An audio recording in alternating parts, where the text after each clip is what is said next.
یلغار میں کی ہے حفاظت دین کی۔ یہ اشعار یادگار مولانا عبدالعلیم فاروقی نور اللہ مرقدہ کے بالکل بحق بیٹھ رہا ہے۔ انہوں تو آپ کے راستے میں اتنی رکاوٹیں آئی، لیکن آپ ان سب کا منہ توڑ جواب دیا۔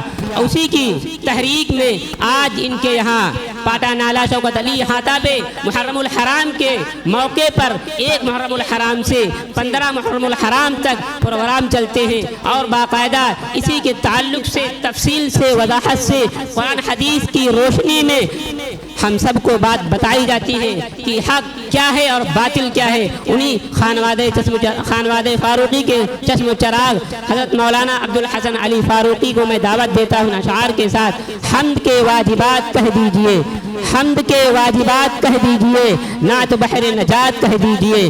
روشنی میں کتاب و سنت کی، روشنی میں کتاب و سنت کی دل میں اتر جائے وہ بات کہہ دیجئے۔ یہ الگ بات ہے کہ خاموش کھڑے رہتے ہیں، یہ الگ بات ہے کہ خاموش کھڑے رہتے ہیں، پھر بھی جو لوگ بڑے ہیں وہ بڑے، پھر بھی جو لوگ بڑے ہیں بڑے رہتے ہیں۔ ایسے درویشوں سے ملتا ہے ہمارا شجرہ، ایسے درویشوں سے ملتا ہے ہمارا شجرہ، جن کے قدموں میں کئی تاج پڑے رہتے ہیں۔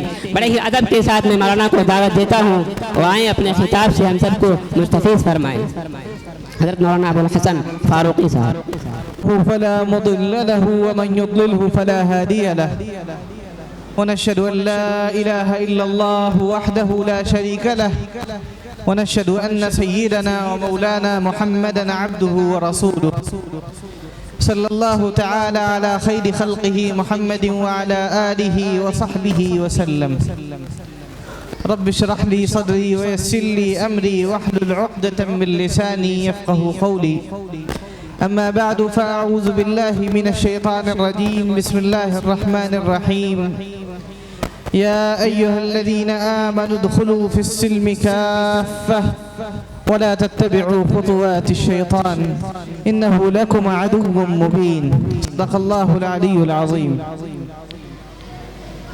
بزرگوں، دوستوں اور عزیز ساتھیوں، اللہ رب العزت والجلال نے قرآن مجید کے اندر بے شمار انبیاء علیہ السلام کا تذکرہ فرمایا، اور اس کے بعد ان کی امتوں کا تذکرہ فرمایا، اور جہاں جہاں ان کی امتوں کا تذکرہ فرمایا، آپ قرآن مجید کو اٹھا کر دیکھیں، جہاں پر پچھلی امتوں کا تذکرہ ملتا ہے وہاں پر ان کی غلطیاں، ان کی برائیاں، ان میں پھیلے ہوئے فسق و فجور کی باتوں کا ذکر ملتا ہے۔ لیکن اللہ رب العزت والجلال نے قرآن مجید کے اندر جہاں پر نبی آخر الزمان حضرت محمد مصطفیٰ صلی اللہ تعالی علیہ وسلم کا تذکرہ فرمایا، اور آپ کے ساتھ آپ کے ساتھیوں کا تذکرہ فرمایا، وہاں پر ان کی غلطیوں کا تذکرہ نہیں ہے، بلکہ وہاں تذکرہ ہے ان کی اچھائیوں کا، وہاں تذکرہ ہے ان کے نمونے کا، ان کے آئیڈیل ہونے کا۔ اللہ رب العزت والجلال قرآن مجید کے اندر ارشاد فرماتا ہے، محمد رسول اللہ والذین معه اشداء علی الکفار رحماء بینہم تراہم رکعا سجدا یبتغون فضلا من اللہ ورضوانا۔ یہاں پر نبی کریم صلی اللہ علیہ وسلم کا تذکرہ فرمایا، اور آپ صلی اللہ علیہ وسلم کا تذکرہ کر دینا کافی تھا۔ بعد والوں کے لیے، بعد میں آنے والوں کے لیے نبی آخر الزمان کا تذکرہ ہو جانا یہ کافی بات تھی، لیکن ساتھ ساتھ ان اصحاب کا تذکرہ ہوا جنہوں نے اپنی زندگیاں نبی کریم صلی اللہ علیہ وسلم کے لیے وقف کر دی، آپ کی شریعت کے لیے، آپ کے لائے ہوئے دین کے لیے، دین اسلام کی سرخروئی کے لیے وقف کر دی، لہذا ان کا تذکرہ ہوا، اور کتنے نرالے انداز سے ہوا، کسی عام کتاب میں نہیں، کسی انسان کی لکھی ہوئی کتاب میں نہیں، کسی ایسی کتاب میں نہیں جس کی نسبت کسی انسان کی طرف، کسی بشر کی طرف ہو، بلکہ اس کتاب میں جس کی نسبت اللہ رب العزت کی طرف ہے، جس کے ایک ایک لفظ کی نسبت اللہ کی طرف ہے، وہ پوری کی پوری کتاب کلام اللہ ہے۔ اللہ رب العزت نے ارشاد فرمایا کہ محمد اللہ کے رسول ہیں، اور محمد کے ساتھ جو لوگ ہیں، محمد کے ساتھ جو لوگ ہیں ان کی صفات کیا ہیں؟ اشداء علی الکفار رحماء بینہم، وہ کفر کے معاملے میں، اللہ کی نافرمانی کے معاملے میں، اور اللہ کی نافرمانی کرنے والوں کے معاملے میں نہایت سخت ہیں۔ یعنی وہ ان کی طرف جھکاؤ نہیں رکھتے، ان کا جھکاؤ ان کی طرف نہیں ہے، بلکہ جھکاؤ کس طرف ہے؟ رحماء بینہم، آپس میں بڑے رحم دل ہیں، آپس میں ایک دوسرے کے ساتھ بڑی محبت کرنے والے، ایک دوسرے سے دین سیکھنے والے، ایک دوسرے کو دین سکھانے والے، ایک دوسرے سے تعلیم لینے والے، تعلیم دینے والے۔ اللہ رب العزت والجلال نے ان کا تصفیہ فرمایا، ان کو قبول فرمایا، ان کا انتخاب فرمایا۔ اللہ رب العزت والجلال نے ان کو اپنے ان پسندیدہ اور برگزیدہ بندوں میں شمار فرمایا جن کا تذکرہ قرآن مجید کے اندر عباد الرحمن سے ملتا ہے۔ اللہ رب العزت نے ان کا تذکرہ قرآن مجید کے اندر کیا تو کہا فَإِنْ آمَنُوا بِمِثْلِ مَا آمَنْتُمْ بِهِ فَقَدِ اهْتَدَوْا، اگر ان جیسا ایمان لاتے ہیں بعد والے، اگر ہندوستان میں بسنے والے مسلمان صحابہ جیسا ایمان رکھیں گے، اگر ہندوستان اور بنگلہ دیش میں بسنے والے مسلمان صحابہ جیسا ایمان رکھیں گے، سعودی عرب میں بسنے والے مسلمان صحابہ جیسا ایمان رکھیں گے، قطر میں بسنے والے مسلمان صحابہ جیسا ایمان رکھیں گے، تب ان کا ایمان قبول ہوگا، ورنہ ایمان قبول نہیں ہوگا۔ اللہ رب العزت والجلال نے ان کو نمونہ بنایا ہے۔ کیا فرمایا اللہ رب العزت نے؟ محمد الرسول اللہ والذین معه اشداء علی الکفار رحماء بینہم تراہم رکعا سجدا، جب بھی تم ان کو دیکھو گے لغو باتوں میں نہیں ملیں گے، جب بھی دیکھو گے ان کو عبادت میں دیکھو گے، رکوع کرتے ہوئے دیکھو گے، سجدہ کرتے ہوئے دیکھو گے، ان کی عبادتوں کا تذکرہ مل رہا ہے قرآن مجید کے اندر۔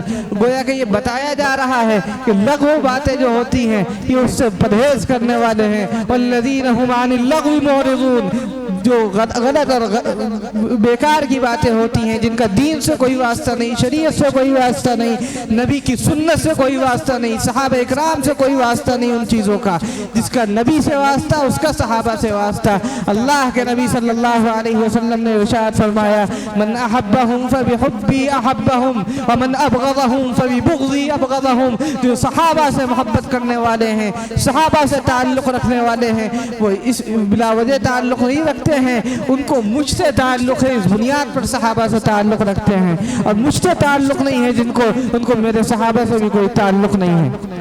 اللہ رب العزت نے قرآن مجید کے اندر صحابہ اکرام کو معیار حق اور معیار ایمان بتایا، لہٰذا بعد میں آنے والے مسلمانوں کے لیے ضروری اور لازمی ہے کہ اس طریقے کو اختیار کریں جس طریقے کی طرف رہنمائی قرآن مجید نے کی، اور کس انداز میں کی کہ یہ جو راستہ ہے یہ سبیل المؤمنین ہے، مومنین کا راستہ ہے، جو صحابہ کا راستہ ہے، اور جو اس راستے سے پیچھے ہٹے گا، منہ موڑے گا، اللہ رب العزت والجلال قرآن مجید کے اندر ارشاد فرماتا ہے جنہوں نے مومنین کے راستے کو چھوڑا اور پلٹے ان کو ہم جہنم کی طرف دھکا دیں گے، اور ایسا دھکا دیں گے کہ وہ ادھر ہی چلتے چلے جائیں گے، یعنی ہدایت ان سے سلب کر لی جائے گی، حق ان سے چھین لیا جائے گا۔ حق کہاں ملے گا؟ صحابہ کے پاس ملے گا۔ اہل حق کی جو جماعت ہوگی وہ صحابہ اکرام کے تابع ہوگی، صحابہ اکرام ان کے مقتدی ہوں گے، پیشوا ہوں گے۔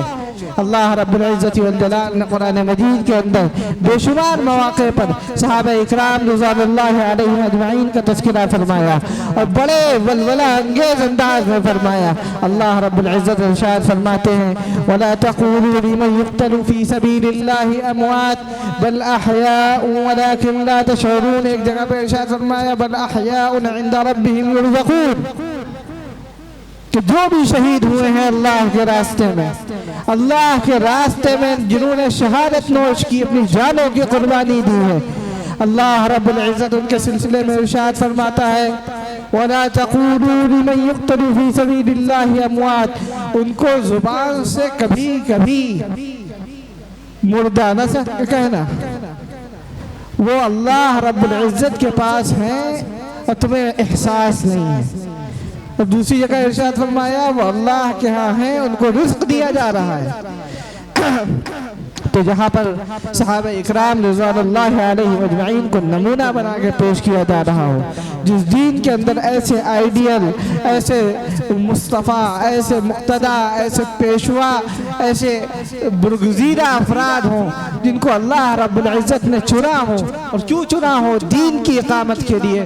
کیا ہے وہ روایت جس میں نبی کریم صلی اللہ علیہ وسلم کے ایک صحابی ارشاد فرماتے ہیں، کہتے ہیں اللہ رب العزت والجلال نے دنیا انسانیت پر نظر ڈالی، اور نظر ڈالنے کے بعد کیا کیا؟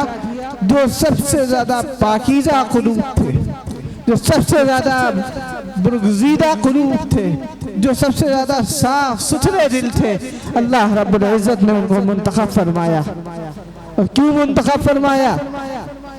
نبی کریم صلی اللہ علیہ وسلم کی رفاقت کے لیے، نبی کریم صلی اللہ علیہ وسلم کی مدد کے لیے، ان کی نصرت کے لیے، نبی کریم صلی اللہ علیہ وسلم کے ہاتھوں کو مضبوط کرنے کے لیے ان کا انتخاب فرمایا، دین اسلام کی اشاعت کے لیے ان کا انتخاب فرمایا۔ اور آپ اٹھا کے دیکھیے تاریخ، خلفائے راشدین کی تاریخ کو اٹھا کے دیکھیے۔ خلفائے راشدین کا دور شروع ہوتا ہے حضرت صدیق اکبر رضی اللہ تعالی عنہ سے، نبی کریم صلی اللہ علیہ وسلم کی وفات ہوتی ہے، اور حضرت صدیق اکبر رضی اللہ تعالی عنہ کو تمام مسلمان اپنا خلیفہ بناتے ہیں، اپنا پیشوا اور امام بناتے ہیں۔ اور کیوں نہ بناتے؟ نبی کریم صلی اللہ علیہ وسلم نے اپنی حیات میں ان کو امامت سونپی تھی، اللہ کے نبی صلی اللہ علیہ وسلم نے ان کو امامت دی تھی، اور کہا تھا مروا ابا بکر فلیصلی بالناس، ابو بکر سے کہو لوگوں کو نماز پڑھائیں، لوگوں کے پیشوا اور امام بن جائیں۔ اللہ کے نبی صلی اللہ علیہ وسلم نے حضرت صدیق اکبر کو جو امامت اس دنیا میں اپنی حیات میں سونپی، حضرت صدیق اکبر رضی اللہ تعالی عنہ کو وہی امامت، وہی خلافت نبی کریم صلی اللہ علیہ وسلم کی وفات کے بعد ملی۔ اور آپ خطبہ دینے کے لیے کھڑے ہوئے تو کیا فرماتے ہیں؟ پہلا جملہ ہے، حضرت صدیق اکبر کا پہلا خطبہ ہے، اور اس خطبے کے جملے جس میں اللہ کے نبی صلی اللہ علیہ وسلم کو یاد کیا، اور یہ کہا کہ جو شخص محمد کی عبادت کرتا تھا وہ سمجھ لے اس کا رب ختم ہو گیا، اور جو اللہ کی عبادت کرنے والے ہیں ان کا رب ہے، ہمیشہ رہے گا۔ فَإِنَّ اللَّهَ حَيٌّ لَا يَمُوتُ، اللہ کی ذات تو ایسی ہے کبھی اس کو موت آنے والی نہیں ہے۔ ربوبیت اور خدائیت کا جو درجہ ہے وہ اللہ کے سوا کسی کو حاصل نہیں ہو سکتا، اللہ کے سوا کوئی مشکل کشا نہیں، کوئی حاجت روا نہیں۔ اللہ کی ذات اکلوتی ذات ہے جو سب کی حاجتوں کو پورا کرنے والا ہے، وہ کسی کا محتاج نہیں ہے۔ اگر کوئی یہ سمجھتا ہے کہ اللہ رب العزت والجلال کسی کے محتاج ہے تو وہ اللہ کی ذات میں شرک کرنے والا ہے۔ اللہ رب العزت والجلال کسی کا محتاج نہیں ہے، ہر بندہ اللہ کا محتاج ہے، ہر بندہ اللہ کا غلام ہے۔ اللہ رب العزت نے قرآن مجید کے اندر اس موضوع کو بہت قوت کے ساتھ بیان فرمایا۔ میں عرض کر رہا تھا حضرت صدیق اکبر رضی اللہ تعالی عنہ کھڑے ہوتے ہیں، خطبہ دیتے ہیں، اور خطبے میں کیا فرماتے ہیں؟ اَيُنْقَصُ الدِّينُ وَأَنَا حَيٌّ، اب یہ ذمہ داری میرے اوپر آ گئی ہے، دین میں کوئی کمی بیشی ہو اور میں زندہ رہوں، یہ ایک چیلنج ہے حضرت صدیق اکبر کی طرف سے پورے عالم کفر کو۔ اللہ کے نبی کے پیارے صحابی کھڑے ہوتے ہیں اور کہتے ہیں کہ میرے جیتے جی اس دین میں کوئی کمی بیشی نہیں ہو سکتی۔ کمی بیشی کا کیا مطلب؟ دین میں کوئی کٹوتی کی جائے یا بڑھوتری کی جائے، 5 نمازوں میں سے ایک نماز ختم کر دی جائے یہ کمی ہوئی، اور 5 نمازوں میں ایک نماز اور بڑھا دی جائے فرض نماز، اور 6 فرض نمازیں کر دی جائیں تو یہ بڑھوتری ہوئی۔ دونوں کام نہیں ہو سکتے جب تک اللہ کے نبی صلی اللہ علیہ وسلم اس دنیا کے اندر موجود رہے اور وحی کا سلسلہ جاری رہا، اس وقت تک اس کا امکان تھا کہ ہاں کبھی نمازیں بڑھ سکتی ہیں، کبھی گھٹ سکتی ہیں، اللہ کی طرف سے کبھی بھی کوئی بھی حکم آ سکتا ہے، اللہ کا پیغمبر موجود ہے، لیکن نبی آخر الزمان کے جانے کے بعد پھر یہ سلسلہ ختم، کوئی نیا پیغمبر نہیں آئے گا، کوئی نیا نبی نہیں آئے گا، اور کوئی نیا پیغام بھی نہیں آئے گا، کوئی نئی عبادت شامل نہیں ہوگی، کوئی پرانی عبادت ختم نہیں کی جائے گی۔ لہذا اللہ رب العزت والجلال نے نبی آخر الزمان کو خاتم النبیین بنایا۔ اور نبی کی بعثت کے ساتھ صحابہ کی ایک بعثت ہوئی ہے۔ حضرت صدیق اکبر رضی اللہ تعالی عنہ کا دور خلافت ایسا تابناک کہ تمام کے تمام صحابہ ان کی خلافت پر مجتمع اور پرسکون انداز میں اس موقع پر ان لوگوں سے قتال کیا گیا جو اسلام کے خلاف اپنی جڑوں کو مضبوط کر رہے تھے، جو اسلام کے خلاف سازشیں شروع کر چکے تھے۔ اللہ کے پیغمبر کے صحابی نے، اس خلیفہ نے ان کے خلاف جہاد کیا اور ان کا قلع قمع کیا۔ حضرت صدیق اکبر کا دور ختم ہوتا ہے، فاروق اعظم رضی اللہ تعالی عنہ کا دور شروع ہوتا ہے، اور یہ 10 سالہ دور حضرت فاروق اعظم کا ایسا تابناک دور ہے، خلافت راشدہ میں بھی اس کی مثال ملنا مشکل ہے۔ حضرت صدیق اکبر کے بعد ہیں حضرت فاروق اعظم، لیکن ان کے دور میں اسلامی ریاست کو ایسی وسعت ملی کہ اس کے حدود جزیرۃ العرب سے نکل کر شام تک پہنچ گئے۔ بیت المقدس مسلمانوں کے قبضے میں، مسجد اقصی مسلمانوں کے زیر نگین، اور مصر اور شام کے مختلف علاقے حضرت فاروق اعظم رضی اللہ تعالیٰ عنہ کے ہاتھ میں، اور یہ سب وہ علاقے جو مسلمان ہو چکے ہیں، اسلام کے دامن میں آئے۔ یہ حضرت فاروق اعظم رضی اللہ تعالیٰ عنہ کی کرامت کہہ لیجئے، ان کا یہ فضل کہہ لیجئے، اللہ رب العزت والجلال کی توفیق کہہ لیجئے جو ان کے اوپر تھی، کہ جہاں سے گزر جاتے تھے تو علاقے مسلمان ہوتے چلے جا رہے ہیں۔ یہ وہ افراد تھے جن کا انتخاب اللہ کی طرف سے ہوا تھا، جن کو نمونہ بنایا گیا تھا۔ حضرت فاروق اعظم رضی اللہ تعالی عنہ کو شہید کیا گیا، اور دردناک انداز میں شہید کیا گیا، مسجد نبوی کے اندر شہید کیا گیا۔ وہ دعا کیا کرتے تھے اللہ رب العزت والجلال سے، اور کہا کرتے تھے، اے اللہ میں آپ سے شہادت مانگتا ہوں، شہادت کی موت کا طلبگار ہوں، اور وہ شہادت کی موت مجھے جو چاہیے وہ اس مقام پر ہو جہاں تیرے نبی کا روضہ ہے، جہاں تیرے نبی کا شہر ہے، اس شہر کے اندر مجھے وہ شہادت چاہیے۔ اللہ رب العزت نے پوری دعا ہو بہو قبول فرمائی۔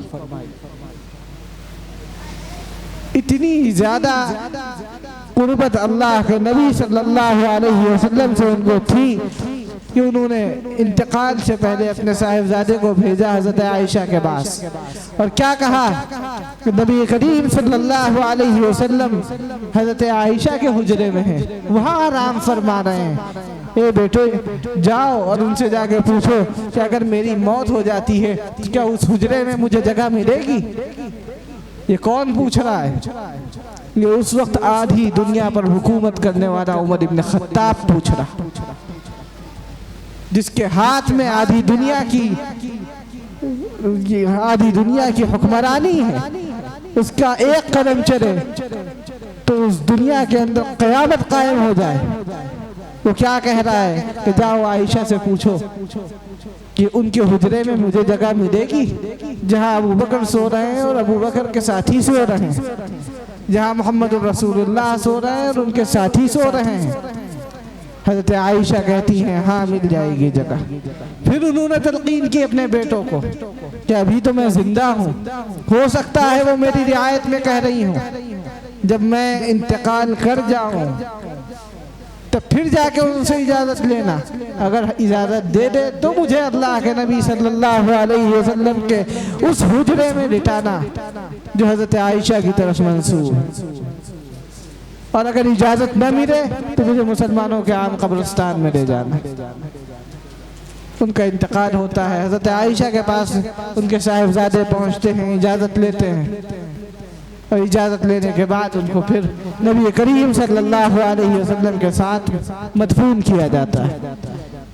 آپ دیکھیے اللہ کے نبی صلی اللہ تعالی علیہ وسلم جہاں نکلتے تھے اور جہاں کہیں داخل ہوتے تھے، کہیں جانا آنا کرتے تھے، کھانا پینا کرتے تھے، اس میں یہ جملہ بڑی کثرت کے ساتھ کہا جاتا تھا، کنت انا وابو بکر وعمر، دخلت انا وابو بکر وعمر، خرجت انا وابو بکر وعمر، میں داخل ہوا ابو بکر و عمر میرے ساتھ تھے۔ میں باہر نکلا، ابو بکر و عمر میرے ساتھ ہیں، میں نے کھایا، ابو بکر و عمر میرے ساتھ کھاتے۔ یہ تعلق، یہ محبت جو تھی اللہ کے نبی صلی اللہ علیہ وسلم سے ان دونوں کو، اور خود اللہ کے نبی صلی اللہ علیہ وسلم کو ان دونوں سے، اس تعلق کا یہ تقاضا تھا کہ ایک ہی جگہ پر تینوں موجود رہیں۔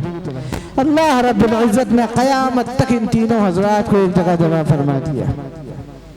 حضرت عمر کی دردناک شہادت ہوتی ہے، مسجد نبوی کی محراب ہے، نبی کریم صلی اللہ علیہ وسلم وہاں کھڑے ہو کر نمازیں پڑھایا کرتے تھے، اس محراب پر عمر کھڑے امامت کر رہے ہیں۔ پیچھے سے ایک مجوسی آتش پرست جو آگ کی پوجا کرنے والا تھا وہ آتا ہے اور آ کے حضرت عمر کے اوپر خنجر سوار کرتا ہے اور ان کو شہید کر دیتا ہے۔ اللہ رب العزت والجلال نے حضرت نبی کریم صلی اللہ علیہ وسلم کے اس صحابی کی دعا ہو بہو قبول فرمائی۔ حضرت عمر کا انتقال ہوتا ہے، شہادت ہوتی ہے، اس کے بعد وہ دور شروع ہوتا ہے جو حضرت عثمان ابن عفان رضی اللہ تعالی عنہ کا دور ہے، اور اس دور میں حضرت عثمان رضی اللہ تعالی عنہ نے وہ کارنامے انجام دیے جن کو پیش کرنے سے بعد کی دنیا عاجز ہے۔ حضرت عثمان رضی اللہ تعالی عنہ کی شہادت بھی ایسی دردناک انداز میں ہوئی، اور ان کی شہادت بھی ایسی عجیب و غریب، ایسی دردناک انداز میں ہوئی کہ حضرت عثمان کو ان کے گھر کے اندر قید کر دیا گیا۔ وہ قرآن مجید کی تلاوت کر رہے ہیں، قرآن مجید کی وہ آیات ان کے سامنے ہیں، فَسَيَكْفِيكَهُمُ اللَّهُ، وہ قرآن مجید جو ان کے ہاتھ میں تھا، جس پر ان کا خون گرا، آج بھی دنیا نے اس کو محفوظ کر رکھا ہے، اور اس پر حضرت عثمان کا خون فَسَيَكْفِيكَهُمُ اللَّهُ کے الفاظ پر گرا ہے، اور وہ گواہی دے رہا ہے کہ اللہ تعالیٰ قیامت تک ان کے دشمنوں سے انتقام لیتا رہے گا۔ حضرت عثمان کی شہادت ہوتی ہے۔ حضرت عثمان کی شہادت کے بعد وہ دور آتا ہے جس میں حضرت علی رضی اللہ تعالی عنہ کو خلیفہ منتخب کیا جاتا ہے، اور حضرت علی رضی اللہ عنہ کا دور خلافت بڑا ہنگامی رہا، اس لحاظ سے کہ خانہ جنگیاں خوب ہیں۔ حضرت عائشہ رضی اللہ تعالی عنہ، حضرت طلحہ، حضرت زبیر، حضرت معاویہ، یہ سب کھڑے ہیں اور کیا کہہ رہے ہیں حضرت علی سے کہ علی عثمان کو شہید کیا گیا ہے، اللہ کے نبی کے تیسرے خلیفہ راشد حضرت عثمان کو شہید کیا گیا ہے، تم ان کا انتقام لو، وہ تمہارے ہم زلف تھے، وہ تمہارے رشتہ دار تھے۔ حضرت عثمان رضی اللہ تعالی عنہ کی کیا رشتہ داری تھی نبی کریم سے اور حضرت علی سے؟ وہ نبی کریم صلی اللہ علیہ وسلم کے دوہرے داماد تھے، دو بیٹیاں حضرت نبی کریم صلی اللہ علیہ وسلم کی حضرت عثمان کے نکاح میں، اور ایک بیٹی حضرت علی کے نکاح میں، ایک بیٹی حضرت ابو العاص کے نکاح میں۔ تو ان لوگوں میں جو رشتہ داری تھی وہ ایک دوسرے کے ہم زلف تھے، اور یہ سب کے سب اللہ کے نبی صلی اللہ علیہ وسلم کے داماد تھے۔ حضرت علی کہنے لگے کہ ابھی جو موقع ہے یہ ہے کہ پہلے ملک کو مستحکم کیا جائے، نظام کو مستحکم کیا جائے۔ ابھی اگر ہم نے 4 مجرموں کو پکڑا تو ان کے جو رشتہ دار ہماری فوج میں شامل ہیں یہ بغاوت کر دیں گے، یہ ملک کو اور ریاست کو ڈھا کے رکھ دیں گے۔ پہلے وہاں سے تطہیر کا سلسلہ شروع ہو، صحیح افراد وہاں شامل کیے جائیں فوج کے اندر، اور جو گندے اور برے افراد شامل ہو گئے ہیں منافقین میں سے ان کو نکالا جائے۔ اور دوسرے صحابہ ان کا مطالبہ یہ تھا کہ فوری طور پر قصاص لیا جائے، یہ کوئی معمولی واقعہ نہیں ہے کہ عثمان کو شہید کر دیا گیا، یہ بہت بڑا واقعہ ہے، فوری طور پر قصاص لیا جائے۔ اس پر اختلاف ہوا اور جنگیں ہوئیں، لیکن بعد میں کیا ہوا؟ ان جنگوں میں دونوں طرف سے جو صحابہ شہید ہوئے، اللہ کے نبی صلی اللہ علیہ وسلم کی زبانی اس کی پیشن گوئی پہلے ہی کی جا چکی تھی، اور حضرت علی کو معلوم تھا کہ جو صحابہ ان جنگوں میں شہید ہوئے ہیں وہ بالکل بے گناہ ہیں، اسی لیے آپ نے فرمایا قتلانا و قتلاہم فی الجنہ کہ ہماری جو آپس کی جنگیں ہوئی ہیں وہ ایسی نہیں ہے کہ ایک دوسرے کو جہنمی بنا دیں پر ہم تلے ہوں، بلکہ ہم میں کا ہر وہ شخص جو شہید ہوا ہے وہ اللہ کے نزدیک جنت میں ہے۔ اللہ رب العزت نے اس کو جنت میں مقام بلند عطا فرمایا۔ حضرت معاویہ سے جنگیں ہوئی لیکن کیا نتیجہ ہے؟ حضرت علی فرماتے ہیں وَنَزَعْنَا مَا فِي صُدُورِهِم مِّن غِلٍّ إِخْوَانًا عَلَى سُرُرٍ مُتَقَابِلِينَ، ہم دونوں جنت کے اندر آمنے سامنے خوش و خرم بٹھائے جائیں گے، بھائی بھائی بنا کر۔ یعنی معاویہ کا ٹھکانہ بھی وہی جو علی کا ٹھکانہ، علی کا ٹھکانہ بھی وہی جو معاویہ کا ٹھکانہ۔ ہاں جو اجتہادی بنیادوں پر جو جنگیں ہوئی ان کا اثر سیاسی منظرنامے پر پڑا۔ بہرحال حضرت علی شہید ہوتے ہیں اور حضرت علی کی شہادت بھی ایسے ہی، جتنے خلفاء جا رہے ہیں سب دردناک انداز میں، کوئی جنگ میں شہید نہیں ہو رہا ہے، سازش کر کے ان افراد کو شہید کیا جا رہا ہے۔ اور جس دن حضرت علی کو شہید کرنے کی سازش کی گئی اسی دن حضرت معاویہ رضی اللہ تعالیٰ عنہ کو شہید کرنے کی سازش کی گئی۔ حضرت معاویہ بچ گئے، حضرت علی شہید ہو گئے۔ حضرت علی کی شہادت کے بعد جو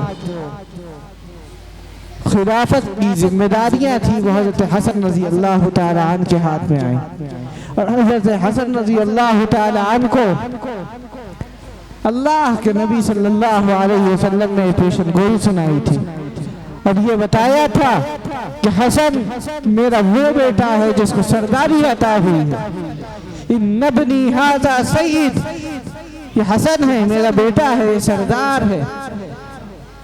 اللہ سے امید ہے کہ اللہ رب العزت والجلال میرے اس سردار بیٹے کے ذریعے دو مسلمانوں کے عظیم گروہوں میں صلح کرائیں گے۔ آج بڑا آسان ہو گیا ہے کہ حضرت معاویہ رضی اللہ تعالیٰ عنہ کے گروہ کو لوگ منافق کہتے ہیں، اللہ کے نبی صلی اللہ علیہ وسلم نے اس کو مسلمان کہا۔ اب یا تو آپ اپنی مان لیجئے، اللہ کے نبی کی مان لیجئے، کسی ایک کی چلے گی اور یقیناً اللہ کے نبی کی چلے گی۔ اللہ کے نبی صلی اللہ علیہ وسلم جن کے ایمان کو قبول کر رہے ہیں، دنیا کے اندر کسی کی ہمت نہیں ہے، کسی کی اوقات نہیں ہے کہ وہ نبی کریم صلی اللہ علیہ وسلم کے کسی فیصلے پر انگلی اٹھا سکے۔ اللہ رب العزت نے ان کے ایمان کو قبول کیا اور مقتدا بنایا، پیشوا بنایا اور فرمایا اللہم اجعلہ ہادیا مہدیا واہد بہ، اے اللہ معاویہ کو ہادی بنا دے، مہدی بنا دے اور ان کے ذریعے سے اپنی امت کو ہدایت یافتہ بنا دے۔ اللہ کے نبی صلی اللہ علیہ وسلم کی دعائیں رائے گاہ نہیں جاتی۔ اللہ کے نبی صلی اللہ علیہ وسلم نے جس صحابی کے لیے جو جو دعائیں کی وہ رنگ لائی ہیں، وہ نظر آئی ہیں۔ اللہ کے نبی نے فرمایا تھا حضرت معاویہ کے سلسلے میں اللہم علمہ الکتاب والحساب وقہ العذاب، اے اللہ معاویہ کو علم عطا فرما دے، حکمت عطا فرما دے، دانائی عطا فرما دے اور ان کو جہنم کے عذاب سے نجات عطا فرما دے، ان کو آگ سے بچا لے، عذاب سے بچا لے۔ نبی کریم صلی اللہ علیہ وسلم کی یہ دعائیں ہیں جو حضرت معاویہ دین اسلام کے افق پر چمکتا ہوا ایک ستارہ ہے اور بعد میں آنے والی پوری امت اس ستارے سے راہیاب ہو رہی ہے، اس ستارے سے راستہ حاصل کر رہی ہے، اس ستارے کو دیکھ کر اپنی زندگی کو بہتر بنانا چاہتی ہے۔ اللہ کے نبی صلی اللہ علیہ وسلم نے مختلف موقعوں پر ان بعد میں پیش آنے والے واقعات کا تذکرہ فرمایا، پیشن گوئیاں کی۔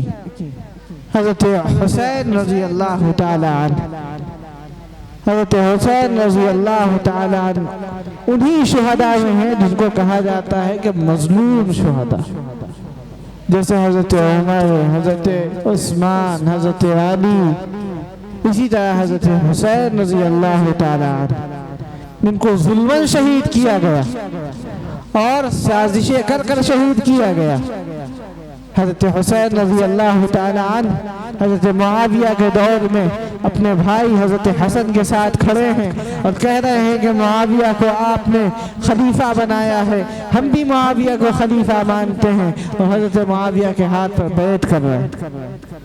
اور پھر وہ ایک لمبا عرصہ، 1-2 سال کا عرصہ نہیں ہے، 10 سال کا عرصہ کہ حضرت معاویہ کی حکومت ہے، حضرت معاویہ خلیفہ ہیں، اور حضرت حسن اور حضرت حسین آپ کی بیعت کر کے آپ کے رعایا کے طور پر زندگی گزار رہے ہیں، پورے امن کے ساتھ، پورے اطمینان کے ساتھ، پورے سکون کے ساتھ، کہیں ان کو کوئی پریشانی نہیں۔ حضرت حسین اور حضرت حسن پر الزام لگانے والے اور ان کے اوپر طرح طرح کی بہتان باندھنے والے یہ باتیں چلاتے ہیں کہ حضرت معاویہ کے دور میں حسن اور حسین کے سامنے حضرت علی کو گالیاں دی جاتی تھی۔ آپ سمجھتے ہوں گے حضرت حسین کو اتنا بزدل، ہم نہیں سمجھتے۔ حضرت حسین رضی اللہ تعالی عنہ تو وہ ہیں جو حق کے لیے اپنی گردن کٹا دیتے ہیں۔ آپ کیا سمجھتے ہیں ان کے سامنے ان کے والد کو برا بھلا کہا جائے گا وہ خاموشی سے سن لیں گے؟ ان کو کس بات کا خوف تھا؟ ان کو کس بات کا ڈر تھا؟ گردن کٹانے کا؟ وہ تو انہوں نے کٹا دی بعد میں۔ کسی بات کا خوف نہیں، کسی بات کا ڈر نہیں۔ وہ جانتے تھے کہ معاویہ رضی اللہ تعالی عنہ حضرت علی کے ساتھیوں میں ہیں، حضرت علی کے دوستوں میں ہیں۔ ہاں بعض چیزوں میں اختلافات ہوئے ہوتے ہیں۔ حضرت معاویہ رضی اللہ تعالی عنہ کا دور ایسا سنہرا دور تھا جس کو عام الجماعہ کہا گیا کہ تمام مسلمان جو متفرق ہو چکے تھے، مختلف حصوں میں تقسیم ہو چکے تھے، مختلف شہروں میں، مختلف قبائل میں، مختلف فرقوں میں بڑھ چکے تھے، حضرت نبی کریم صلی اللہ علیہ وسلم کے اس صحابی حضرت معاویہ رضی اللہ تعالی عنہ کے دور میں وہ تمام کے تمام افراد ایک حکومت کے زیر اثر آئے، ایک سلطنت کے زیر اثر، ایک خلیفہ کے زیر اثر آ گئے۔ پھر حضرت معاویہ رضی اللہ عنہ کے دور میں حضرت حسن، حضرت حسین رضی اللہ تعالی عنہ امن و امان کے ساتھ زندگی گزارتے رہے۔ حضرت معاویہ کی وفات ہوئی اور یہاں سے وہ تبدیلی شروع ہوئی کہ جس کو قبول کرنے کے لیے حضرت حسین تیار نہ ہوئے۔ حضرت حسین رضی اللہ تعالی عنہ نے یہ بات کی اور برحق کی کہ معاویہ اللہ کے نبی صلی اللہ علیہ وسلم کے صحابی تھے، ان کا حق تھا کہ وہ خلافت کو اختیار کرتے اور خلافت اپنی قائم رکھتے، لیکن ان کے بعد کا جو مرحلہ ہے وہ کسی صحابی کے لیے اور خاص طور پر نواسہ رسول سیدنا حسین رضی اللہ تعالیٰ عنہ کے لیے کسی طرح سے قابل قبول نہیں تھا۔ اور پھر وہاں پر صورتحال اس طرح کی ہو گئی کہ جہاں پر حضرت علی رضی اللہ تعالیٰ عنہ نے دارالسلطنت بنایا تھا یعنی کوفہ، وہاں سے خطوط آنے لگے اور خطوط آ رہے ہیں حضرت حسین کے پاس۔ کیا کہا جا رہا ہے؟ حسین آپ یہاں تشریف لائیے، ہم آپ سے استفادہ کرنا چاہتے ہیں، ہم آپ سے محبت کرتے ہیں، آپ سے عقیدت رکھتے ہیں، آپ کے والد کے ساتھی ہیں، ہم حسن کے ساتھی ہیں، آپ یہاں تشریف لائیے، ہم آپ کا ساتھ دیں گے، ہم آپ کے ساتھ کھڑے ہوں گے۔ یہی وہ غدار تھے جنہوں نے حضرت حسین کو سینکڑوں خطوط لکھے اور حضرت حسین کو خطوط لکھ کر بلایا۔ صحابہ روکتے رہے کہ نہ جائیے، یہ وہ غدار ہیں جنہوں نے حضرت علی کو شہید کیا ہے، یہ وہ غدار ہیں جنہوں نے حضرت حسن کو یا مذل المؤمنین کہہ کر مخاطب کیا تھا، اے مومنوں کو ذلیل کرنے والے۔ کیوں کہا تھا؟ کیونکہ انہوں نے مسلمانوں کو متحد کیا تھا۔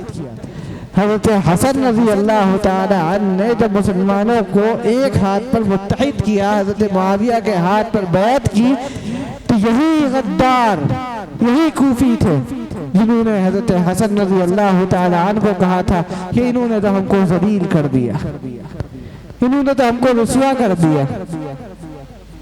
ان کی چاہت تو یہی تھی کہ مسلمانوں کی جنگ چلتی رہے اور مسلمان کٹتے مرتے رہے، اور آج تک یہی چاہت برقرار ہے۔ صحابہ اکرام رضوان اللہ علیہم اجمعین کے سلسلے میں بھی یہی منافقین سے جو دعائیں کیا کرتے تھے، دعائیں کہیں یا بد دعائیں کہیں، کیا کہتے تھے؟ یتربص بکم الدوائر، کاش کہ تم پر کوئی بجلی آ گرے، کاش کہ اصحاب محمد تم کسی مصیبت میں گرفتار ہو جاؤ۔ اللہ رب العزت والجلال ارشاد فرماتا ہے علیہم دائرۃ السوء، یہ جو اللہ کے نبی کے اور صحابہ کے بدخواہ ہیں، ان کے بارے میں برا سوچنے والے ہیں، برا گمان رکھنے والے ہیں، اللہ کے نبی صلی اللہ علیہ وسلم کو اللہ کی طرف سے خبر دے دی گئی اور کلام اللہ کے ذریعے سے پوری امت کو یہ خبر دے دی گئی کہ صحابہ کے خلاف بدگوئی کرنے والے یا ان کے خلاف بد دعائیں کرنے والے یا ان پر لعنت بھیجنے والے، نعوذ باللہ من ذالک، یہ سب کے سب وہ ہیں جن پر اللہ کی لعنت ورسل علیہم دائرۃ السوء، وہ خود ایسی مصیبت میں گرفتار ہیں کہ کبھی اس سے نکلنے کی توفیق نہیں ملے گی۔ اللہ رب العزت والجلال نے صحابہ اکرام کو نمونہ بنایا، اور خاص طور پر محرم الحرام کے مہینے میں اس بات کو بیان کرنا چاہیے، کثرت کے ساتھ بیان کرنا چاہیے اور پورے قوت اور پورے اطمینان کے ساتھ بیان کرنا چاہیے کہ حضرت حسن اور حضرت حسین امت مسلمہ کے لیے ایسا نمونہ ہے کہ ان کے بعد ایسا کوئی نمونہ نہیں ہے۔ حضرت حسن رضی اللہ تعالی عنہ نے جو قربانی پیش کی کہ خلافت کو چھوڑ دیا، کیوں؟ تاکہ مسلمان مجتمع ہو جائیں، مسلمانوں کو ایک ہاتھ پر جمع کرنے کے لیے حضرت حسن نے خلافت چھوڑی، حضرت معاویہ سے صلح کی، ان کے ہاتھ پر بیعت کی اور اقرار کیا کہ جب تک زندہ رہیں گے تمہارے ہاتھ پر بیعت کر رہے ہیں، تم سے وعدہ کر رہے ہیں، تمہیں خلیفہ مانتے ہوئے زندہ رہیں۔ اس کے بعد جب ظلم کا دور شروع ہوا حضرت معاویہ کی وفات کے بعد، حضرت علی نے پیشن گوئی کی تھی اور کہا تھا لا تکرہو امارت معاویہ، کہ معاویہ کی جو امارت، حکومت اور سلطنت ہوگی اس کو برا نہ کہنا اور برا نہ سمجھنا۔ لو فقدتموہ، اگر تم نے معاویہ کو کھو دیا، لسقطت الرؤوس کالحنظل، تو یہ جو سر ہیں تمہارے یہ زمین پر ایسے گرنے لگیں گے جیسے حنظل پر گرتا۔ تو یہ اللہ کے نبی صلی اللہ علیہ وسلم کے صحابہ تھے جن میں اختلافات ہوئے لیکن محبتوں کے ساتھ، الفت کے ساتھ، تعلق کے ساتھ۔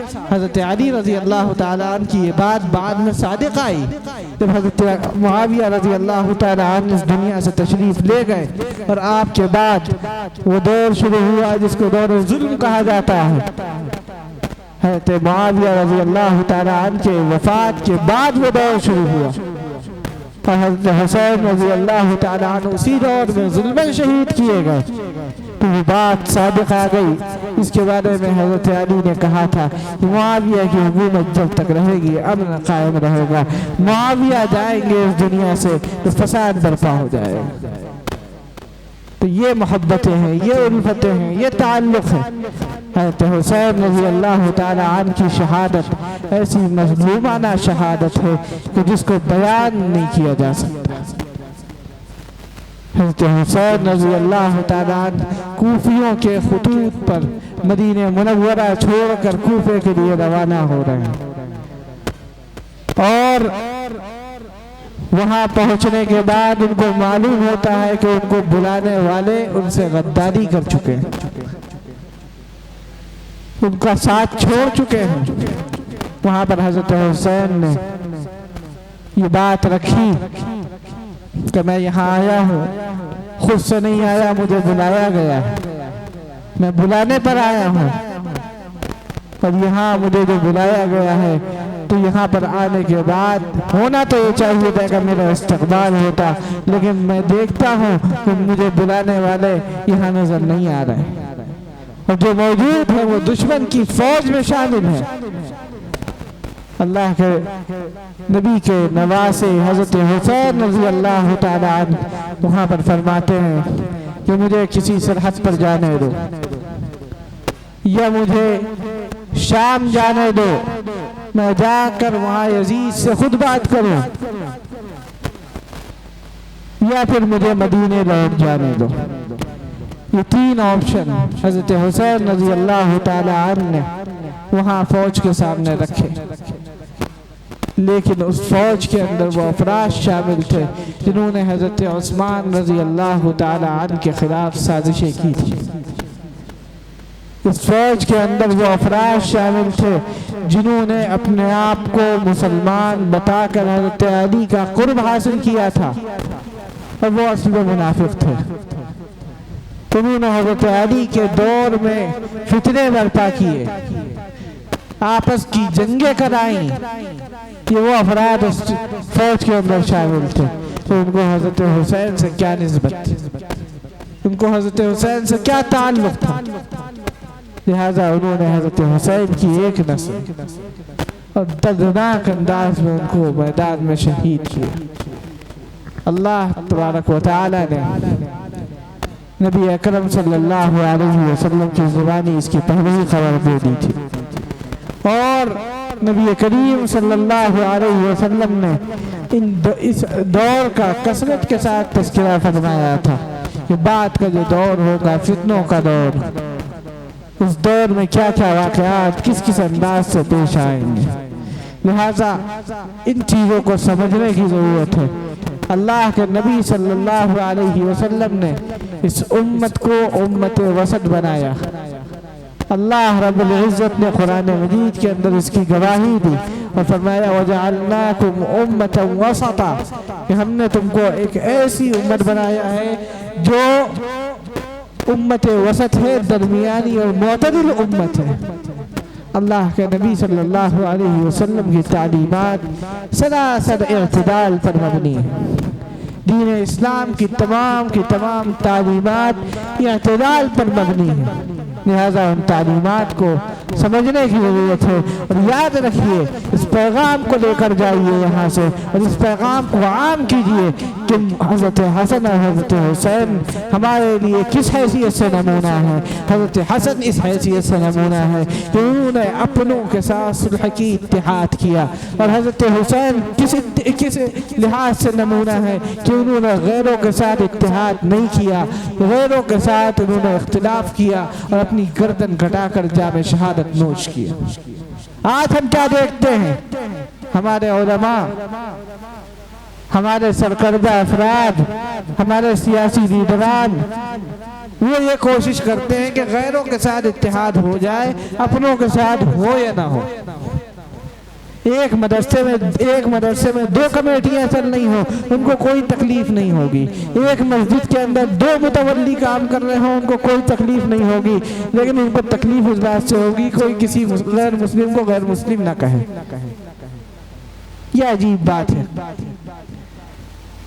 جن کا اسلام سے کوئی تعلق نہیں، جن کا قرآن مجید سے کوئی تعلق نہیں، جن کا حدیث سے کوئی تعلق نہیں، جن کو نہ بخاری کا علم، نہ ترمذی کا علم، نہ ابن ماجہ کو پڑھنے والے، نہ قرآن مجید کی آیات اور اس کی تفاسیر کو دیکھنے والے، قرآن مجید کے سلسلے میں یہ عقیدہ رکھنے والے کہ یہ مثل قرآنکم 3 مرات کے 90 پاروں کا قرآن تھا، ان کو ہم سے کہا جاتا ہے ان سے اتحاد کر لو، ان سے دوستی کر لو، جن کا اسلام سے کوئی واسطہ ہی نہیں۔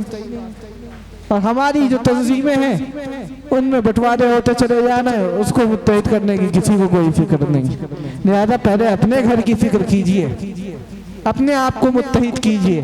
جب خود متحد ہو جائیں گے تب آپ اس حیثیت پر ہوں گے کہ دوسروں کے ساتھ اتحاد کریں۔ ابھی آپ کی یہ حیثیت نہیں ہے کہ آپ کسی دوسرے کے ساتھ اتحاد کر سکیں۔ لہذا ان چیزوں کو سمجھیے، اپنے آپ کو مضبوط کیجئے۔ اللہ کے نبی صلی اللہ علیہ وسلم کی جو تعلیمات ہیں اور اللہ رب العزت والجلال نے قرآن مجید کے اندر جو تعلیمات ارشاد فرمائی ہیں، میں نے قرآن مجید کی جس آیت سے اپنی گفتگو کا آغاز کیا تھا وہ یہ تھا، یا ایھا الذین آمنوا ادخلوا فی السلم کافہ، اے مسلمانوں، اے ایمان والو، غیر مسلموں سے نہیں کہا جا رہا ہے، اے ایمان والو، اے وہ لوگوں جو اللہ پر ایمان لائے ہو، اللہ کے نبی پر ایمان لائے ہو، صحابہ اکرام کے سلسلے میں صحیح عقیدہ رکھتے ہو، تم لوگ کیا کرو گے؟ ادخلوا فی السلم کافہ، پورے اسلام میں پورے داخل ہو جاؤ۔ کیا مطلب؟ پورے اسلام میں پورے داخل ہونے کا کیا مطلب ہے؟ اب ہم لوگ اس ہال کے اندر داخل ہوئے ہیں، اس ہال کے اندر ہم لوگ پورے داخل ہو گئے، باہر جو افراد ہیں وہ اگر ہم کو دیکھنا چاہیں پہلے ان کو ہال دکھے گا، بعد میں ہم نظر آئیں گے۔ ایسے اسلام میں داخل ہو جاؤ، اسلام کے اندر ایسے چلے جاؤ کہ تمہیں دیکھنے والے کو پہلے اسلام نظر آئے، پہلے دین کی تعلیمات نظر آئیں، تمہاری شکل و صورت، تمہاری حیات، تمہارا طور طریقہ، تمہاری چال چلن، تمہاری معاشرت، تمہاری تجارت، تمہاری مضاربت، تمہارا ایک دوسرے سے ملنا جلنا، تمہاری رشتہ داریاں، تمہارے تعلق، ساری کی ساری چیزیں جو ہوں وہ اسلامی بنیاد پر ہونی چاہیے۔ کوئی بھی غیر مسلم تم کو دیکھے تو اس کو پہلے اسلام نظر آئے، بعد میں تم نظر آؤ۔ یہ پیغام ہے اللہ کے نبی صلی اللہ علیہ وسلم کی سیرت کا۔ اللہ کے نبی صلی اللہ علیہ وسلم نے قرآن مجید کی جو آیات ہم تک پہنچائی ہیں، یہ وہ آیات ہے جو اللہ رب العزت کی طرف سے ان کے اوپر نازل کی گئی، اور یہ وہ الفاظ ہیں جو اللہ کی طرف سے نازل کیے گئے۔ قرآن مجید کا کوئی لفظ نبی کی طرف سے نہیں ہے، الفاظ اور معانی سب اللہ رب العزت کی طرف سے ہیں۔ لہذا اللہ رب العزت نے صحابہ اکرام کو ہمارے لیے نمونہ بنایا اور یہ فرمایا کہ جو لوگ ان کے راستے کو چھوڑیں گے وہ جہنم کی راہ پر چل پڑیں گے، اور ہم ان کو ایک دھکا اور دیں گے اور وہ جہنم میں ان کو پہنچا دیں گے۔ لہٰذا اس راستے کو اختیار کرنا ہے، اس راستے پر چلنا ہے جو راستہ نبی کا راستہ ہے، جو راستہ رسول کا راستہ ہے، جو راستہ صحابہ کا راستہ ہے، جو راستہ تابعین اور تبع تابعین کا راستہ ہے، جو راستہ محدثین کا راستہ ہے۔ یاد رکھیے سب سے پہلے اس میں صحابہ ہیں، بعد میں سارے امت کے تمام طبقات ہیں۔ صحابہ اکرام رضوان اللہ تعالی علیہم اجمعین وہ ذوات قدسیہ ہیں جن کے اوپر کوئی جرح و تعدیل نہیں ہوتی، جن کے اوپر کوئی بات نہیں ہوگی۔ محدثین سے پوچھئے آپ، جو حدیث پر کام کرنے والے افراد ہیں، 20 25 جلدوں میں 50 جلدوں میں وہ حدیثیں جمع کر رہے ہیں، ایک شخص کی چھان پٹک کر رہے ہیں کہ فلاں شخص جس نے یہ حدیث نقل کی ہے کس زمانے کا ہے، کب پیدا ہوا، کہاں پیدا ہوا، کس سے پڑھا، کس سے نہیں پڑھا، کس سے اس کی ملاقات ہوئی، کس سے ملاقات نہیں ہوئی، کہاں رہا، کیسے رہا، کیا کیا کرتا تھا، کبھی زندگی میں اس نے کبھی جھوٹ بولا یا نہیں بولا، ہمیشہ سچ بولتا تھا یا کیسا ایمان رکھتا تھا، کیسا عقیدہ تھا، ایک بات اس کی تلاش کی جا رہی ہے۔ کیوں؟ اس لیے کہ معمولی بات نہیں ہے کہ اللہ کے نبی کے قول کو نقل کر دیا جائے، لیکن یہ سلسلہ جب پہنچتا ہے کسی صحابی پر تو کسی محدث کی ہمت نہیں ہوتی ہے کہ وہ قلم اٹھائے اور یہ کہے کہ فلاں صحابی پہلے کافر تھے بعد میں مسلمان ہوئے، پہلے ان کے یہ اعمال تھے بعد میں یہ اعمال رہے۔ کسی محدث کی ہمت نہیں ہے کہ وہ صحابہ اکرام کی جرح تو بہت دور کی چیز ہے، تعدیل بھی کر سکے، یعنی ان کی جو عدالت ہے اس کا تذکرہ کرنا بھی ایک جرأت کی بات ہے۔ ان کی عدالت کا تذکرہ تو قرآن مجید کے اندر اللہ رب العزت کر چکا، ان کو سند اللہ دے سکتا ہے، اللہ کے سوا کوئی نہیں دے سکتا۔ صحابہ اکرام وہ ذوات قدسیہ ہیں جن کی تربیت نبی نے فرمائی، جن کو سرٹیفکیٹ اگر ملے گا تو وہ دربار رسالت سے ملے گا، بعد میں امت کے کسی فرد کے اندر یہ ہمت نہیں ہو سکتی، یہ جرأت نہیں ہو سکتی، اگر اس کو نبی سے تعلق ہے، اگر اس کو نبی کی سنتوں سے تعلق ہے، اگر اس کو نبی کی لائی ہوئی شریعت سے تعلق ہے کہ وہ صحابہ اکرام کو کوئی سند دینے کی ہمت کر سکے۔ وہ سب سند یافتہ ہیں، اور سند بھی کیسی؟ اولئک الذین امتحن اللہ قلوبہم للتقوی لہم مغفرۃ واجر عظیم. یہ وہ افراد ہیں جن کو اللہ رب العزت والجلال نے جن کا امتحان لیا، جن کو جانچا پٹکا اور اس کے بعد کیا کیا؟ ان کو سند عطا کی. کس چیز کی؟ لہم مغفرۃ واجر عظیم.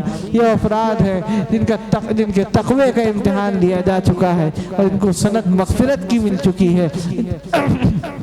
مغفرت کی سند گویا کہ کنجی ہے، جنت میں داخل ہونے کی کنجی. ہم لوگ ہیں جو بعد کی امت ہیں، ہمارا کیا ہوگا جب اللہ کے نبی صلی اللہ علیہ وسلم کے پاس حاضر ہوں گے روز قیامت سوال و جواب کے بعد؟ تو پھر اللہ کے نبی صلی اللہ علیہ وسلم کی سفارشیں ہوں گی ہمارے ساتھ، اور اللہ کے حضور حاضر ہوں گے تو اس کے رضا کے طلبگار ہوں گے کہ اللہ تبارک و تعالیٰ اپنی رضامندی کا اظہار فرمائے. لیکن صحابہ اکرام رضوان اللہ علیہم اجمعین کون ہیں؟ اللہ رب العزت ارشاد فرماتا ہے قرآن مجید کے اندر، کیسے حسین الفاظ ہیں، کیسا حسین تذکرہ ہے. اللہ تعالیٰ ارشاد فرماتا ہے الذين قال لهم الناس إن الناس قد جمعوا لكم فاخشوهم فزادهم إيمانا. کہ وہ افراد ہیں جب ان کو ڈرایا جاتا ہے، دھمکایا جاتا ہے، ان کے خلاف سازشیں کی جاتی ہیں، لوگ جمع ہوتے ہیں، ان کو کہتے ہیں تم کو ماریں گے، پیٹیں گے، تم کو قتل کریں گے، تم کو اپنے ملک سے بھگائیں گے، تمہارے خلاف طرح طرح کے قانون لائیں گے. جب ان سے یہ سب باتیں کی جاتی ہیں، یہ کیا کہتے ہیں؟ فَخْشَوْهُمْ فَزَادَهُمْ إِيمَانًا. ان باتوں سے ان کا ایمان اور بڑھنے لگتا ہے. یہ نہیں ہوتا کہ ڈر گئے کہیں کلمہ زبان سے نہ نکل جائے، کہیں اللہ کا نام سے زبان سے نہ نکل جائے، کہیں دین کی کوئی بات ہماری زبان سے نہ نکل جائے. یہ ڈر ان کو محسوس نہیں ہوتا ہے. وہ کیا کرتے ہیں؟ زادہم ایمانا. وہ ایمان کے اعتبار سے بڑھنے لگتے ہیں ان باتوں پر. جتنا ڈراؤ گے، جتنا دباؤ گے، اتنا اٹھیں گے. وقالوا حسبنا اللہ ونعم الوکیل. اور ایمان کی کیفیت یہ ہے کہ وہ اللہ رب العزت والجلال کے بارے میں کہتے ہیں اللہ ہمارے لیے کافی. تم ہمیں دھمکیاں دیتے ہو، تم ہمارے خلاف یہ باتیں کرتے ہو، تمہارے پاس حکومت ہے، تمہارے پاس سلطنت ہے، تمہارے پاس طاقت ہے، تمہارے پاس ابھی اقتدار ہے، تم جو چاہو کہہ لو. حسبنا اللہ ونعم الوکیل. ہمارے لیے اللہ رب العزت والجلال کافی ہے. آگے کیا فرمایا؟ فانقلبوا بنعمت من اللہ وفضل. وہ اللہ رب العزت والجلال کا فضل تلاش کرتے ہیں، اس کا کرم تلاش کرتے ہیں، اس کی رضوان کے طالب ہوتے ہیں. یہ جو باتیں تھیں کہ میں نے آپ کے سامنے عرض کی، اللہ رب العزت والجلال نے صحابہ اکرام کو معیار اور نمونہ بنایا. صحابہ اکرام کو ہمارے لیے جو نمونہ بنایا ہے، قرآن مجید کے اندر اس کا تذکرہ فرما دیا اور صاف الفاظ میں تذکرہ فرما دیا کہ ایمان ویسا مطلوب ہے جیسا صحابہ کا تھا. اگر صحابہ جیسا ایمان نہیں ہے تو تم دنیا کے کسی خطے میں بستے ہو، دنیا کے کسی کونے میں رہتے ہو، تمہارا تعلق کسی بھی سرزمین سے ہے، اگر صحابہ جیسا ایمان نہیں ہے تو ایمان قبول نہیں ہوگا. معیار اور کسوٹی صحابہ ہے، اور وہ صحابہ اکرام رضوان اللہ علیہ مجمعین میں ہر ایک کی اپنی نرالی شان ہے. ان میں جو طبقات ہیں ان میں ہر ایک طبقے کی الگ شان ہے. اصحاب احد کی الگ شان، اصحاب بدر کی الگ شان، اہل بیت کی الگ شان. آپ جب ان کا تذکرہ احادیث نبویہ میں دیکھیں گے، قرآنی آیات میں دیکھیں گے تو ہر ایک کا الگ الگ تذکرہ ملے گا. اور یہ ایک عجیب بات ہے کہ اللہ کے نبی صلی اللہ علیہ وسلم نے جب اپنے صحابہ کا تذکرہ کیا تو کثرت کے ساتھ جو لفظ استعمال کیا ہوا ہے اصحابی کا لفظ، نسبت ہمیشہ اپنی طرف کی. یہ نہیں کہ صحابہ کہہ دیا کہ صحابہ کو برا بھلا نہ کہو، صحابہ کو یہ نہ کہو، صحابہ کو یہ نہ کہو، میرے صحابہ کے سلسلے میں کوئی بات نہ کرو. اللہ اللہ فی اصحابی، میرے صحابہ کے بارے میں اللہ سے ڈرو، میرے صحابہ کے بارے میں. یہ جو نسبت اللہ کے نبی صلی اللہ علیہ وسلم کی ہے، اس نسبت کا خیال کرتے ہوئے اس نسبت کا پاس اور لحاظ رکھتے ہوئے ہمیں ان کو نمونہ بنانا ہے اپنے لیے، اور صحابہ اکرام کو جیسا کہ نمونہ بنایا گیا قرآن مجید کے اندر، ان کی صفات مختلف آیات میں بیان ہوئی اور مختلف موقعوں سے بیان ہوئی، ان سب کا تذکرہ کسی ایک مجلس میں ممکن نہیں ہے، کسی ایک مجلس میں ممکن ہی نہیں ہے۔ آپ صحابہ اکرام کی سیرت کو اٹھا کر دیکھیں، پیغام وہی ہے کہ پورے اسلام میں پورے داخل ہو جائیں، جیسے صحابہ داخل تھے۔ ان کو دیکھنے والا جب کوئی دیکھتا تھا تو وہ یہ دیکھتا تھا کہ اسلام نظر آ رہا ہے، بعد میں ان کی شخصیات نظر آ رہی ہیں۔ پہلے ان کا دین، ان کی شریعت، ان کی معاشرت، ہر چیز سے دین جھلکتا تھا، اور بعد میں ان کی شخصیت، ان کی ذاتی کیفیات نظر آتی تھی۔ لہذا ہمارا ایمان، ہمارا عقیدہ، ہمارا طرز عمل، ہماری معاشرت، ہماری تجارت، اور ہم جس فیلڈ میں بھی ہوں، ہر جگہ ہمارے لیے نمونہ انہی کی ذات ہے، معیار وہی ہے۔ نبی کریم صلی اللہ علیہ وسلم کی صفات کو ہم تک منتقل کرنے والے وہ ہیں۔ ہم نے نبی کو نہیں دیکھا، اور نبی کو ان کے سوا کسی نے نہیں دیکھا۔ جس نے بھی نبی کو سمجھا ہے انہی کے ذریعے سے سمجھا ہے، لہٰذا ان کے اوپر مکمل اعتماد ضروری ہے، مکمل اعتماد کرتے ہوئے ان کے راستے کو اختیار کرنا ضروری ہے۔ میں بہت شکر گزار ہوں ان حضرات کا جنہوں نے اس سلسلے کا آغاز فرمایا، خاص طور پر حافظ فاروق صاحب جنہوں نے جو مدرسہ سیدنا حمزہ رضی اللہ تعالی عنہ کے محتمین بھی ہیں، اور اس کے علاوہ بھی کئی مکاتب چلاتے ہیں، وہ ماشاءاللہ بڑے متحرک ہیں۔ اسی طرح مولانا محمد ذیشان صاحب، اللہ تعالیٰ ان حضرات کو جزائے خیر عطا فرمائے، ان کے رفقا کو جزائے خیر عطا فرمائے، اور جو سلسلہ انہوں نے اس سال شروع کیا ہے شہداء اسلام کا، اللہ تعالیٰ اس میں خوب برکت عطا فرمائے اور اس کو مفید بنائے۔ وآخر دعوانا ان الحمد للہ رب العالمین۔